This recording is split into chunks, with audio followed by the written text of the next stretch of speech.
Това е мелен фураж за кокошките.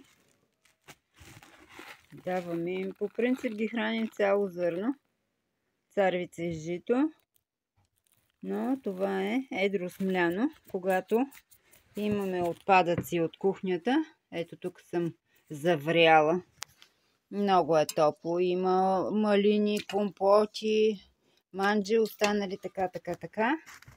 И ще направим една попарка на кокошките в зимните дни.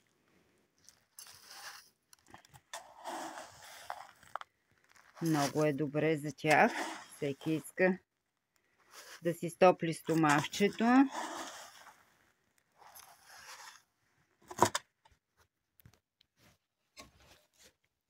Така, напарваме фуража добре. Не трябва да е рядко. Като се напари, трябва да е гъсто, да няма течност. Ще покажа като се напари. И тук искам да покажа в хамбара съм. Ето тук има гранули за зайци, всякакви щурки. Ето това е за яретата, гранулата, която прибавяме в фуража. А това е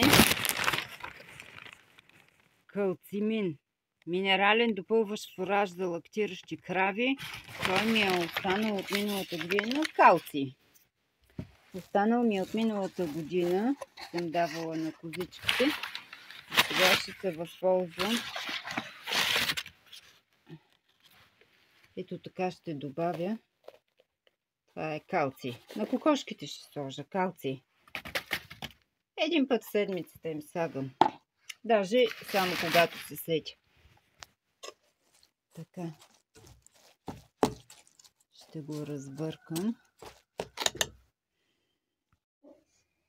Точно щях да снимам как изглежда храната на кокошките. Попарката им, сутрешната им попарка. И тук един агент се присламчил. Явно е много вкусно. Имаше месце от една супа. Заешка.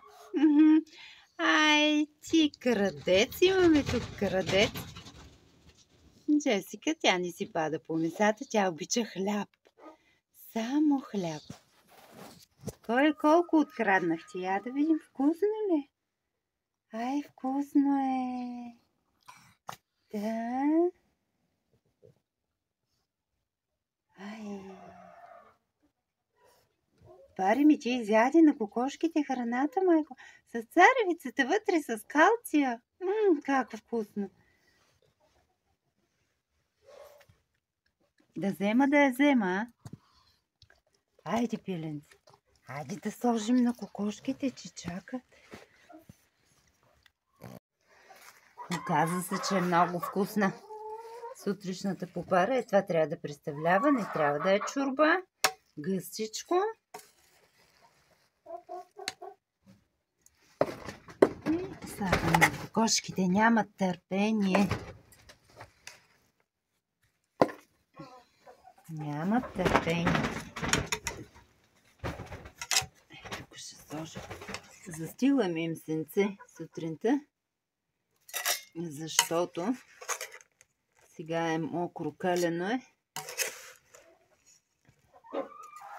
Пък и да има какво да се ровят.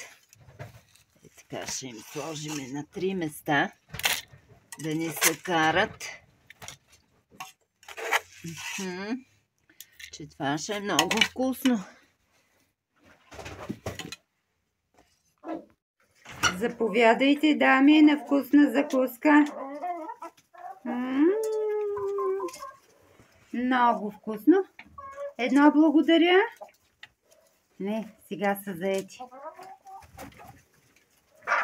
Сега са заети. Много е вкусно.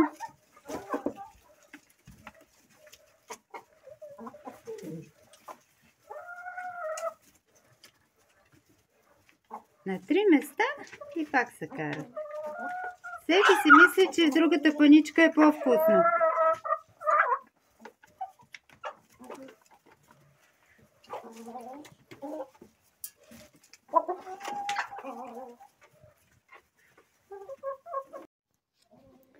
И това е зелето, което не можа да стане за бидона. И сега ще видите за кой е предназначено, тъй като няма нищо зелено вече за кокошките.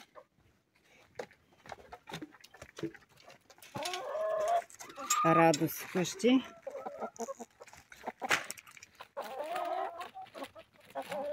Почерпва.